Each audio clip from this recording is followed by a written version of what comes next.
Melihat itu dalam kondisi melihat statis maupun dinamis. Coba dibuka dulu. Apa nih? Apa Sabar. Kapan lagi kamu diawasi oleh kami? Tidak mau aku sebenarnya. Tidak apa-apa loh. Pemeriksaan gratis ini.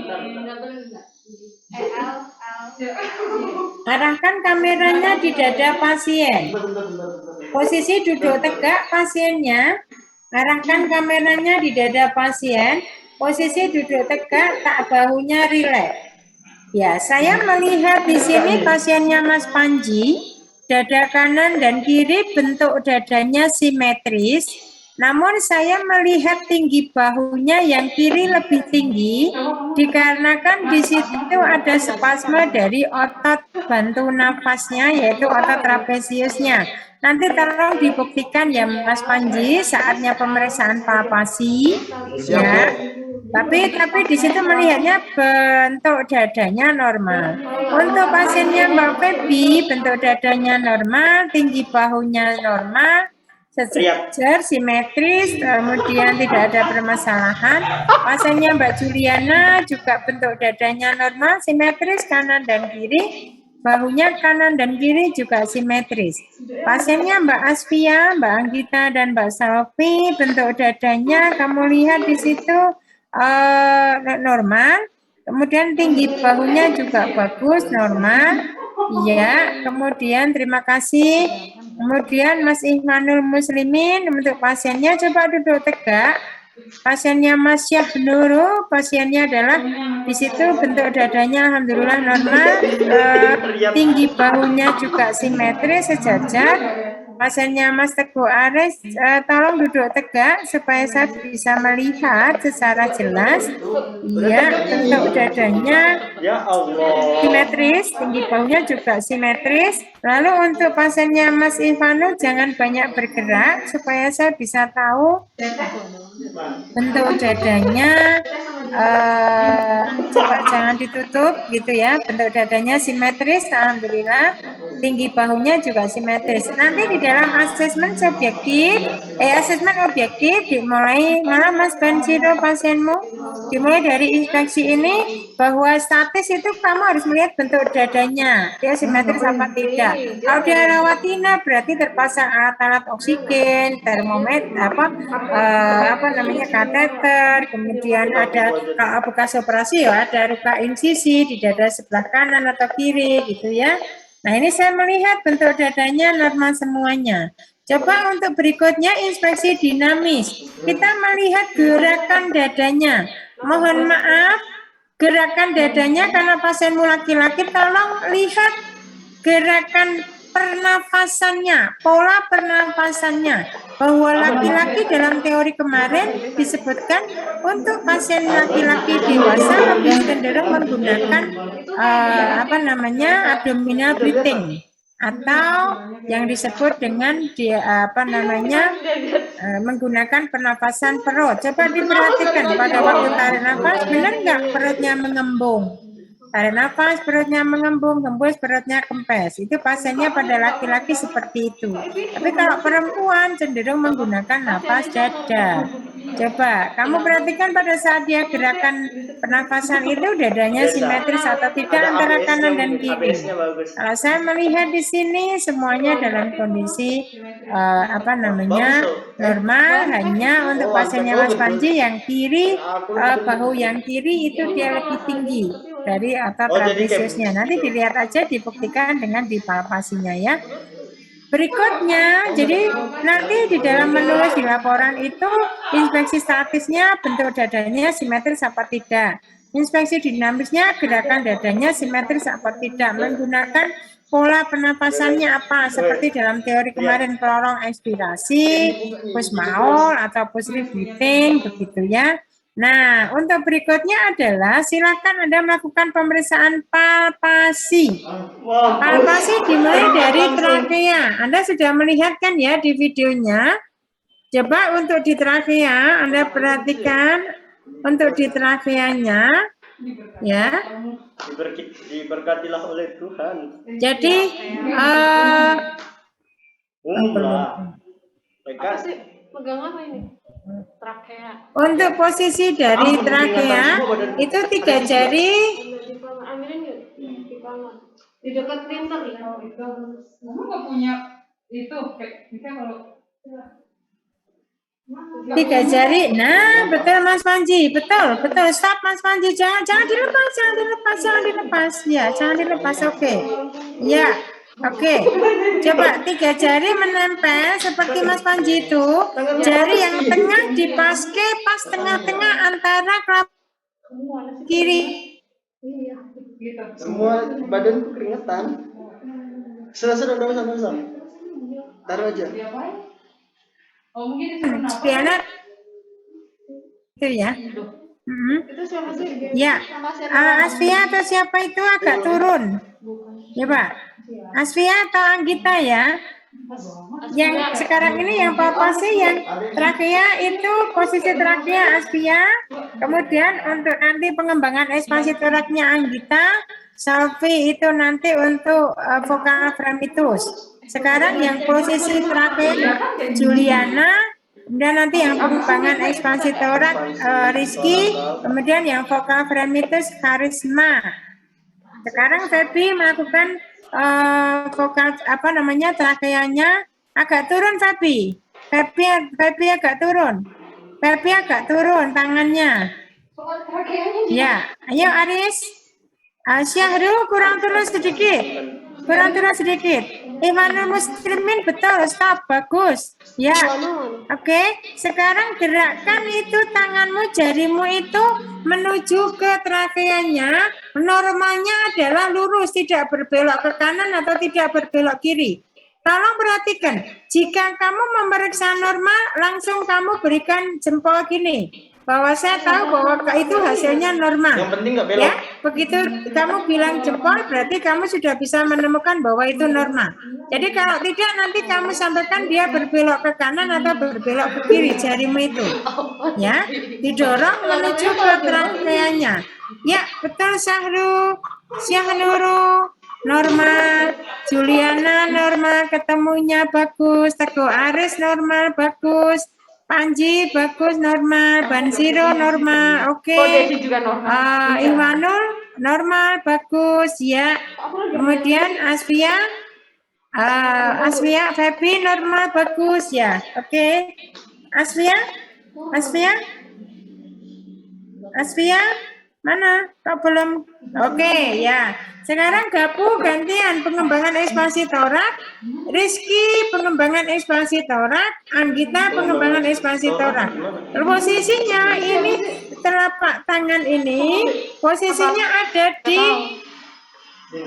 Jadi posisi tangan ini tegak lurus begini ya, tegak lurus sejajar, tidak boleh ini bersambung tapi agak buka. Terus ini diletakkan di interkosta 2, agak naik, Gapu, agak naik sedikit seperti tadi. Jari-jarinya rapat semua ya, sejajar, jari-jarinya rapat semua. Kemudian tidak boleh satunya turun, sejajar. Nah, Rizky kurang ke atas, telapak tanganmu pas interkosta 2. Kurang ke atas sedikit, stop. Nah, Gapu kurang ke atas sedikit, Aris betul. Tapi jari-jarinya rapat Aris. Gapu kurang ke atas sedikit, kurang ke atas. Syahruno posisinya telapaknya tangannya itu lurus aja. Bansiro juga lurus, Iwano lurus. Coba kayak siapa ya? Mau Panji kurang ke atas. Coba perhatikan tangan ibu. Jadi tangannya bukan berbelok begini, gini aja biar gampang. Ya, sejajar. Ya, lurus, jari-jarinya tidak boleh ada yang megar. Tidak boleh ini ada yang buka. Agak dibuka agak dibuka, maksudnya itu telapaknya tangan. Saya bagian kita nggak begitu garis sih. Iya. Iya, kurang gini. Aduh, ibunya hilang lagi.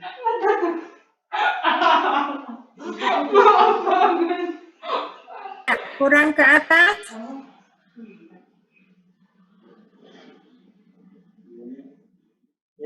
Bansiro kurang ke atas, Gapu kurang ke atas, Rizky kurang buka sedikit, anunya tangannya jangan bersentuhan. Anggita benar, Panji kurang ke atas. Benar. Ya, Aris kurang ke atas sedikit. Syah Nurul kurang ke atas itu interkosa yang bawah itu, yang atas dulu sekarang. Beran. Mana punya aman tidak?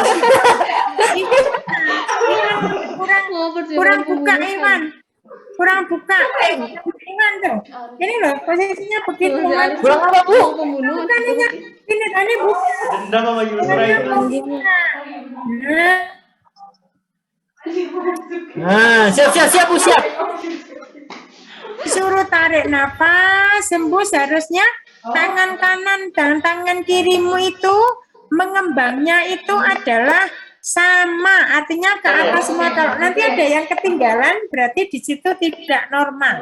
Harusnya sama, naik, tarik nafas, hembus, tarik nafas, hembus, tarik nafas, hembus, gitu. Coba lakukan ke pasiennya, pandangannya ke pasien, jangan ke kamera sini. Yuk, tarik. Ayo Ivanul belum? Tarik nafas, hembus, tarik nafas. Nah, tolong aktifkan jempol kalau itu normal. Kalau itu bermasalah berarti di situ kanan dan kiri tidak simetris atau tidak sama pengembangannya. Oke. Setelah yang di atas, kemudian tengah, kemudian bawah. Jadi agak turun sedikit, gitu. Jadi 3 tempat. Lobus atas, lobus tengah, lobus bawah. Ya, lobus atas, lobus tengah, lobus bawah. Ayo, praktekkan. Ini kamar aja kamu. Aku nggak kuat coba Yusra sudah. Yos. Gayanya anjir. Coba tarik nafas. Mau percobaan pembunuhan. Ingatan Emang ibunya apa? Sabar. Kuatkan dirimu nak. Jam Itu kenapa harus bobok sih? Nafas. Enggak tahu. Tariknya biar dada kamu mengembang gitu. Oke. Jangan di perut. Di diafragma. 1. Oke. video yang saya kirim kemarin tuh loh. Tapi dadamu ini lebih tinggi dari yang ini loh. Oh, dadanya sebelah odem enggak, Kak? Odem. Iya, lebih tinggi yang ini. Kamu rasain tuh. Aris. Oke. Woi, Kan HP kamu sendiri. Jadi kalau sudah yang atas, tengah, terus bawah. Yang tengah itu di atas puting susu. Tengah, di interkosta 4. Nah, betul, Aris, betul. Tarik nafas, hembus. Betul. Gapu, betul. Masih sama sekali. Turun ke atas sedikit. Syahrono sudah betul. Ansiro enggak? Yuk, tarik nafas. Panji mana Panji? Tarik nafas, hembus. Tarik nafas, hembus. Oke, Syahru baru betul, normal. Sekarang lobus bawah itu yang apa? Pas papila mame, pas puting susunya dibuat tarik nafas, hembus. Tarik nafas, hembus. Yuk, harusnya sama juga.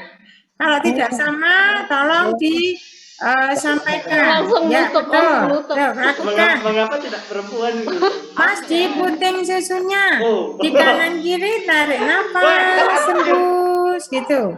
Ya, oke. Gila. Yuk, terus tarik nafas, hembus. Ayo betul Mak Panji, betul.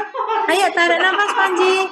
Pasiennya disuruh tarik nafas, kamu cek kanan dan kiri. Disiram maju kayak. Ayo. Gimana nih Bu? Itu Aris, jari-jarinya rapat Aris, jangan ada yang jempolmu itu Aris, jempolmu itu ada yang Rapat Bu. yang bawah. Udah betul semuanya. Sekarang kembali ke atas, pindah karisma, pindah Solvi, pindah Feby. Dah. Ganti Bagus. Nah, apa Vokal fremitus, pasiennya disuruh ngomong 99. 99. 99. Tapi dari atas dulu, lobus atas, tengah, terus bawah. Lobus yang atas dulu di bawah klavikula. Yuk. Dari Bapak pindah ke Pepi. Ya, Imanul ayo di atas dulu. Pasiennya disuruh bilang 99. Normalnya getaran kanan dan kiri adalah sama. Kalau getaran dadanya tidak sama, kamu harus menyampaikan. Tapi kalau kamu sama, hasilnya nanti tolong acungkan jempol gini. Yuk, pasiennya disuruh ngomong 99. 99.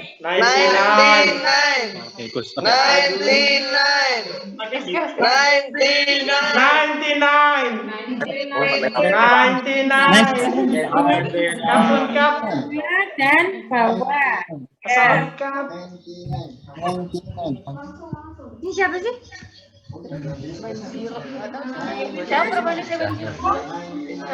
Duduk gini terus. 99. Kau ngapain, Sob?